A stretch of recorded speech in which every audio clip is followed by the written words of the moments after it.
Welcome to our panel discussion on perspectives of external partners in civic engagement work. I'm joined today by two panelists with experience forming lasting partnerships with external organizations. On the panel today, we have Jennifer Jackman, Professor of Politics, Policy, and International Relations at Salem State University, and Matt Lamb, Assistant Professor of Political Science at Texas Tech University. I'm William Obrochta, Assistant Professor of Political Science at Texas Lutheran University and Director of Professional Development for the APSA Civic Engagement section. If you missed it, we hosted recently another panel focused on kind of introducing our panelists' work with external partners. And today our focus is going to be more about best practices for how panelists think about their relationship with external partners and aligning their work and their interests with those of the external partners. So in just researching both of y'all before coming to the panel today, I noticed a good alignment between your research interests, your teaching interests, and the partners with whom you've chosen to work. And I wanted to start off by asking how you thought about creating this synergy. Was this a natural thing that just sort of happened? Were you already interested in research in this area? And what advice might you have for faculty members whose research expertise is, sometimes as a comparativist or someone in international relations that's maybe outside of this area where they think that synergy might occur? So, Jennifer, your thoughts on getting started with synergizing research, teaching, service, and community partner work? Okay, sure. Well, for the first project that I've been talking about, which was a collaboration with a community-based organization around voter registration and voter mobilization, I have to confess that my research was not even on the table for what I was thinking of. After the project, we did decide to do an article, another faculty member who was working with the project and I. So our priority was the teaching and the community partner side. And so that's really what drove that project, is what the community partner wanted to achieve in terms of registering voters, mobilizing voters, increasing the political power of the neighborhood in order to return the precinct polling place that had been removed for it. And on the student side of political engagement and having them really sort of experience what it was like to work with an advocacy organization to foster democratic thinking, to have them think differently about public policy issues related to voting rights. And voting rights has always been a priority for me. So that's sort of that project.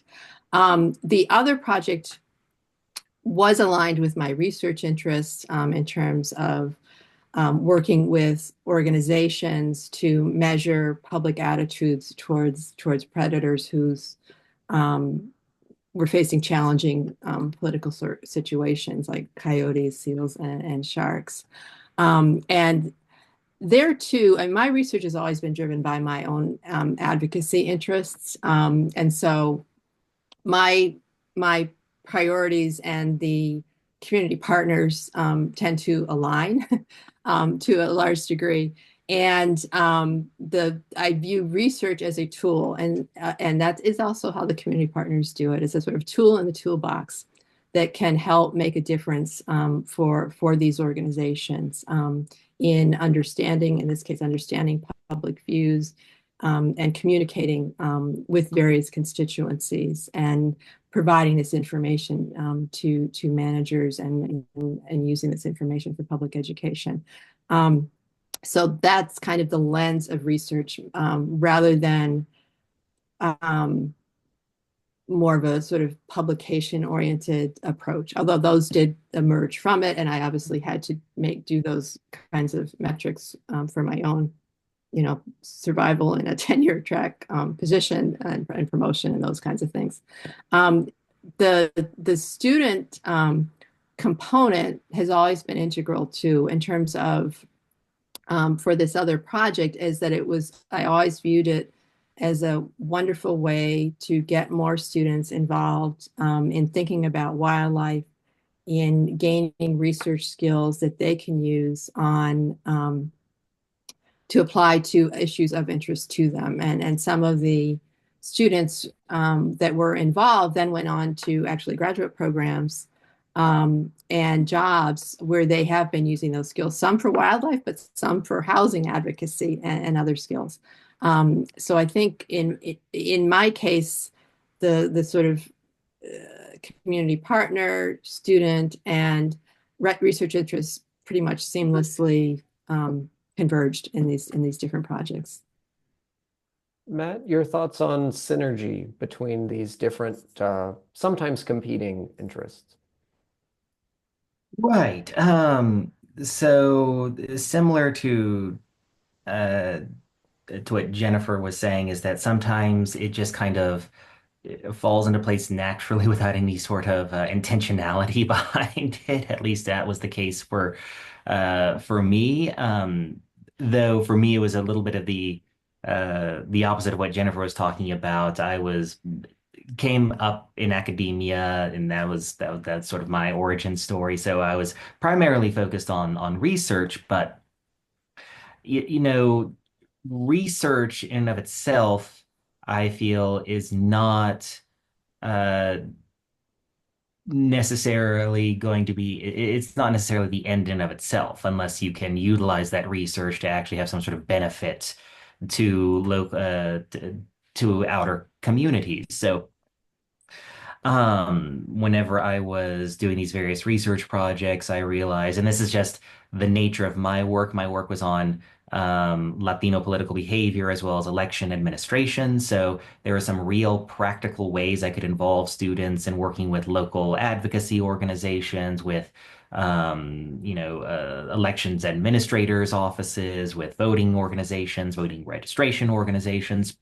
And so it sort of lent itself quite naturally uh, to utilizing student assistance and using projects as educational opportunities for students. Now, in terms of whether or not some folks out there in academia feel like that their research might not lend itself to these kinds of projects, I guess my advice would be as trite as it might sound, to keep an open mind. And the reason why I say that is because there were several projects that I ended up working on that didn't necessarily serve my research agenda in terms of subject matter. So, for example, we worked on one project with the local parks agency, and we were essentially tasked with determining whether or not development of certain plots of land increased biodiversity. So I was literally sending students out to count up the number of different types of plants and insects and animals that they saw on one plot of land, and then compare that to how many they saw on another plot of land. Well, those are basic research techniques that can be utilized in a number of different types of projects. There's another one where we worked with an organization that was collecting socks and underwear to be distributed to local Title I elementary schools. And so I essentially had students sort of studying a bunch on supply chain distribution and a lot of economics literature. So even though those projects didn't seem to lend themselves to social science research, we managed to figure out a way in which, well, yes, so we could very much take these projects, use them as learning opportunities for students, and then students could take those skills and then apply them to other projects that perhaps might be of greater interest to political scientists, social scientists, regardless of their um, individual subject area uh, uh, of study. So that is what I would say in terms of don't necessarily think that in order to be relevant to your research agenda, it has to be a very specific niche area of study that you're working. And those are some unique circumstances, so they may not be applicable to everybody, but I think they demonstrate the point of just sort of, you know, think creatively.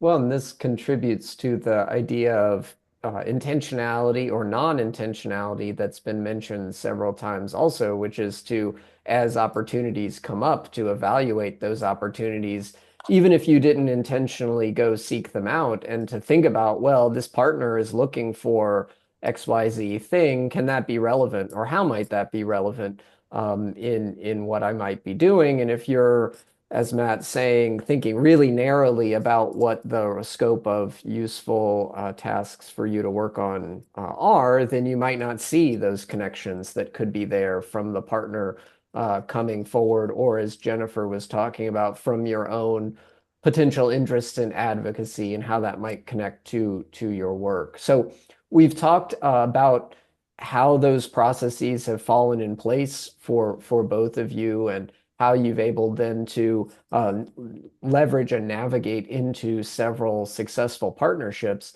I want us to think a little bit systematically about these partnerships, and to think about what key aspects are that make for a successful partnership. So partner selection is something we've talked about a little bit so far, and how that can kind of fall into our laps and vetting those partners. But once we have the partnership established, what are some ways that we can be intentional about trying to ensure that the partnership ends up being successful, however we might define success? Jennifer, would you start us off? Well, I think communication is key, more than anything. Communication with the community partner, communication with the students, and fostering the student communication with community partners. So I think that's key, and I think respect, and I think some and deference, I think, to the community partners and their needs. Matt mentioned. And I think, William, you did too, about overburdening community partners and being aware of that, and taking steps to, make sure that students have some background and whatever training is needed, and work with the community partners to identify what training is needed before the students begin the projects, so that there's a foundation that those students have. And are not sort of starting with no information. And so preparing the students for that work is really important. Matt, thoughts on key aspects for partnerships? Yeah, I think Jennifer hit the nail on the head. Communication is absolutely key with the community partner, to make sure that they feel like that they are valued with what you do as an academic. And yes, indeed, deference to the community partner. You have to remember that in a lot of these cases, um, community partners don't necessarily have to be working with you. So uh, one community partner um, that I worked with was one that I approached, and the director at that local government department was very skeptical at first of working with the university affiliation. So I had to give her sort of maximal deference. And I told her right off the bat, we are not going to do anything that you're uncomfortable with. And after that initial project, and once I demonstrated that communication and transparency with the community partner um, was a key top priority for me, she became much more comfortable working, and I've worked with her for several years now. So communication, making sure that that they feel like the partnership is valued on your end, and the appropriate amount of deference, making sure that they know that you're not going to necessarily try to do anything that's going to make them uncomfortable, or for lack of a better word, regret the partnership. Jennifer, you mentioned, in addition to the points that Matt was talking about, and I think complementary to them, making sure that students understand the partner and the partnership, and really trying to help them invest in really understanding the full situation. And I wondered if you had strategies for helping students do that. Is that reading about the partner? Is that going visiting the partner? What are ways that we can ensure that students understand some about the partner's needs and their expectations for the project, as well as the conditions surrounding the partnership? Well, a couple things. One thing in the voter mobilization project, the community partner um, was I again followed their lead in terms of how to introduce the students to the issue, to the neighborhood. And they had the idea that we then implemented of a neighborhood walk, right? So that everybody, sort of had some foundation that be provided an opportunity for students to meet the lead organizer for the community organization, to become familiar with the area. So that was one of the strategies. Obviously, reading about voting and obstacles to voting, and voting rights in our particular area, and information on the community organization were important. Another thing that we did was, this was an online class, as I enter two online sections of my Introduction to American Politics class. We created a video. The university helped sort of facilitate that with me and with the community partner, um, talking about the project and how it would work. And so that also became another way for students to become familiar with the organization, with the leaders of the organization, and with the issues, because they would watch that video as a part of their course materials. So for an online class, that was especially important. And for the in-person class, I think we had one of the community organizers came in person to talk about the project. So that helped provide that foundational information. In the case of the seal and shark project, the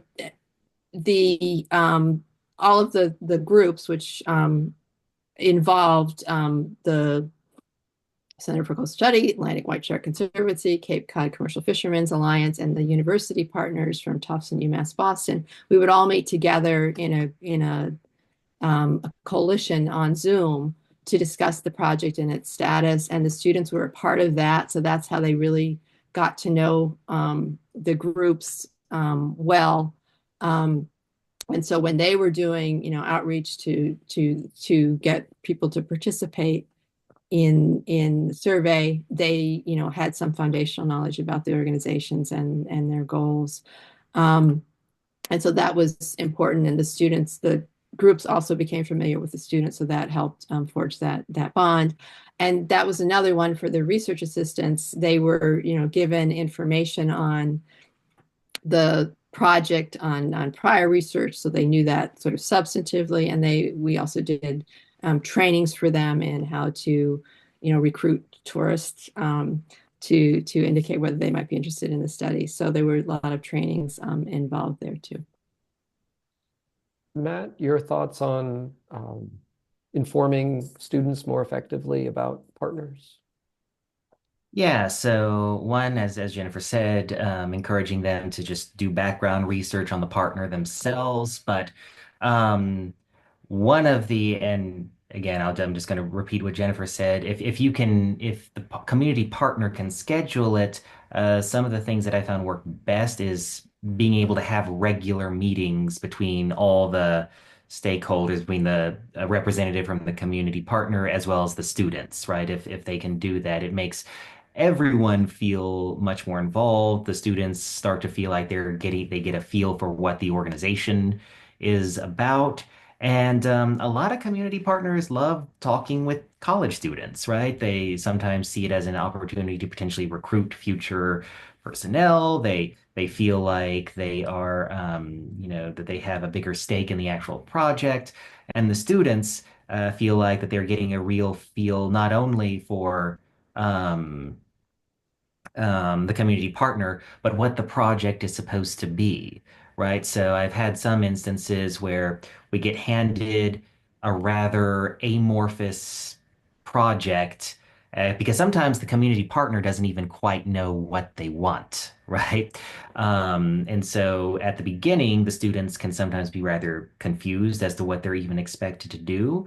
But those regular conversations with the community partner really help to the students to not only get to know the partner, but to get to know what it is that the project is supposed to entail. And sometimes it even helps the community partner get a better idea of what they want from the project. So.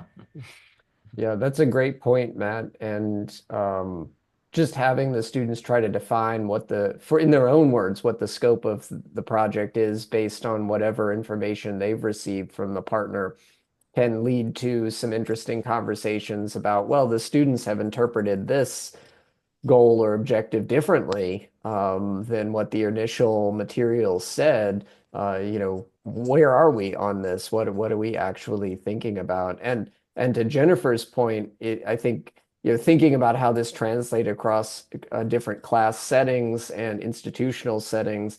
I remember having students on Google Maps. We were doing a neighborhood walk in an online synchronous class, and so in this case, the students had not visited this location in person, and they weren't all in the area for me to coordinate a visit to the site. And so we did I mean, it wasn't the most wonderful thing ever, but I thought it was important for us to go around and see what the site looked like and the area we were serving. And so that ended up being on Google Maps on the class. We were clicking around and exploring.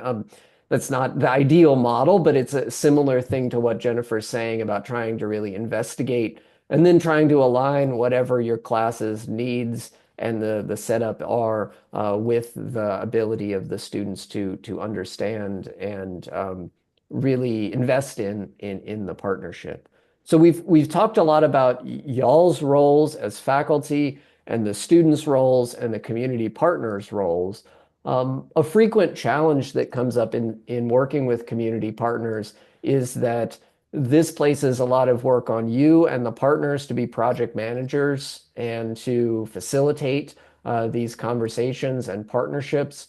And so I wondered what institutional support you think you've benefited from, or what institutional support is needed to help facilitate more effective partnerships. Are there resources on campus or in the community that can help facilitate more effective partnerships? This is a daunting thing, especially if you're starting out as a new faculty member trying to facilitate something, feeling like, hey, I'm here managing this thing perhaps on my own. I don't know what those resources could look like. So, Matt, I wondered if you could start us off thinking about institutional resources, either that exist or that could be helpful in many of these partnership situations. Um, in terms of institutional support, I mean, I think one of the biggest things that, say, for example, a department can provide is just an understanding of what it actually is that you're doing with the projects, right? With managing these community partnerships. Sometimes you get into a situation where the department perhaps doesn't understand what it is you're trying to accomplish with these community partnerships, because sometimes departments and I'm not saying this is my personal experience, but from other stories I've heard, have a much narrower view of what the traditional academic research agenda looks like, right? And so they don't necessarily understand why anything that strays from that is going to be conducive. So in terms of departmental support, um, I think first and foremost is just an understanding of what these community partnerships can actually facilitate. And uh, if they have, and this is where they not only have to work amongst themselves, but with the college and perhaps even the larger university, if they can provide a way for students to um, get some sort of benefit from the university, whether it be university credit, academic credit, by adding a, sort of practicum or research class to the schedule. Because sometimes, depending on how the university is structured, you have to go through several channels, the departments, the college, the registrar, all these different different departments, stakeholders, and all that, and provide sort of a structure through which these partnerships can be managed in a classroom environment similar to what Jennifer has described. That would actually, I think, do a lot towards supporting these types of endeavors, these types of projects. And of course, being open to working with a variety of different types of partnerships. Sometimes, I noted earlier that sometimes community partners might be wary of working with a university. Sometimes the other way is true. Departments are wary of working with certain organizations, especially, well, to put it frankly, especially at a public university, right? So those are all things that I think are very, very practical, non-resource intensive ways that departments and institutions can be supportive of these types of programs or these types of projects. Yeah. Jennifer, your thoughts on institutional support? Yeah, right. So a variety of forms of institutional support is really important. One is money. Yeah. In the first project, the voter mobilization project, we were fortunate that one of the faculty members involved with her class had a tiny grant that she was able to use to purchase T-shirts, right? So for the community partner, for the students that identified, the project when people were doing canvassing, so it was clear that we were this uniform group. So that was a tiny little grant. And we're a public university, underfunded, but there have been, there are small grants that are available, which were really critical to my research. For the pilot study, I was able to get a seed grant, and then I was able to get, actually for the pilot study, matching money from a small grant from APSA. And then other small grants I was able to use sort of throughout the process of the seal and shark study. For the community partners and I, for the seal and shark study, we were able together to work to get a large grant from NOAA, from Woods Hole Sea Grant. But Salem State, my university, played a critical role in managing those funds and all of the reporting and all of that kind of work that would have been really hard for a community organization to manage, or just totally an extra burden for a community organization manager. And so our faculty were very our administrators were very helpful in that regard, in sort of management of those funds, and working with me on reports. Also, for the seal and shark study, we based it in our department, and my department let me use all of the offices. So we basically took over for the summer the entire department to execute that study. Another way that is really important are the facilities on campus, as Matt mentioned. We hosted a meeting of the Northwest Atlantic Seal Research Consortium, where we had 100, researchers and environmental groups and others come to campus for that. We did another project in my Coyote work on compassionate conservation, where a lot of the animal protection groups and wildlife rehabilitation groups came together for a conference on campus, and both students and community partners were able to be a part of that because it was located on our campus. And then lastly, when my work on the voter mobilization project, that was 2012, that was sort of the beginning of the establishment of the Center for Civic Engagement at Salem State University. We initially had a faculty and staff advisory committee that had the university president's support.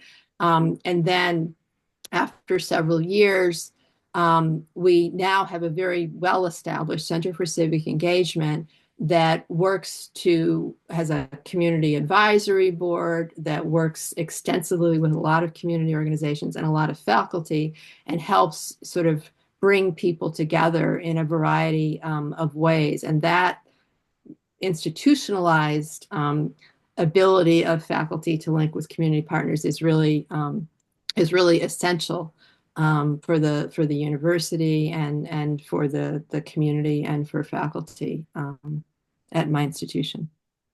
And I think both of your answers get back to thinking strategically about the partnership and how the partnership will work, right? Jennifer, you were talking about opportunities to help support the partner through some institutional resources. Matt, you were talking earlier about, those locations or the students or those other benefits that can be relevant for the partner, but then also for the university and the institution itself, right? What benefits can the institution receive from the partnership, or what existing programs might exist at the institution that can be a good collaborative fit? As Jennifer, you were talking about, even a small amount of money for t-shirts can be a barrier if there isn't an institutional resource or some resource there to facilitate that happening. And at least in my experience, there are often, as you both said, small opportunities for getting that type of funding or that type of support across many different institution types. But that requires being flexible and creative in the thinking about the partnership and how the partnership might benefit everyone, including the institution itself, and their investment and interest in the partnership, which then certainly can turn into excellent marketing and public relations opportunities afterwards, which is often a benefit for the university that they're looking for in terms of having this collaboration. So just thinking, going back to Matt's point from earlier, thinking creatively about the way the partnership can take place from all stakeholder aspects can really help, you know, reduce the amount of burden that's placed solely on you as the person working on the project, and then therefore make it more achievable for you to be successful and for the students to work on the project. Jennifer, yeah. Can I just mention one other thing that's really important that that my university has moved forward on and prioritized is getting recognition for this kind of community-based work with partners in the tenure and promotion process. And as Matt had, I think you mentioned this before, is that sometimes that kind of work is not recognized within in a department, never mind institutionally. And I think that's yet another important institutional support for this sort of research. Absolutely agree. And the section has had a special issue working and thinking about what tenure and promotion guidelines might look like that integrate civic engagement and encouraging institutions to make that not very large leap, but as Matt was talking about earlier, reconceptualizing what we think of when we think of research and its impact on the discipline, but also then the community and those different stakeholders. Matt, yeah. Yeah, and just a minor point to that, and I should add that in some cases, even when it is considered, these types of projects is considered in tenure and promotions, they're often sort of filed under the service component without necessarily a recognition of that academic and research component and teaching component as well, because they think of just, oh, you're working with an external partner, okay, good service and community outreach, but they may not recognize the teaching and research aspects of that too. So not just consideration in tenure and promotion, but how it's being considered in tenure and promotion. I would just add to that. It's interesting to wrap things up that a lot of these conversations and panels result and end up back talking about the incentive structure that's present in the academy and how tenure and promotion guidelines relate to this work. I think it's a critical question for facilitating partnerships and the types of partnerships that faculty are willing to engage with, because of course, that is the way that we're recognized and rewarded. And so having those clear guidelines in place has undergirded, a bunch of different panels with all kinds of different stakeholders over the last couple years. So I want to thank you both for your participation today. Some really good insights into thinking about best practices for working with partners. And again, would encourage you to take a look at our previous panel where we learned more about the different studies that Jennifer and Matt have conducted with community partnerships. So thanks very much, and we look forward to future discussion.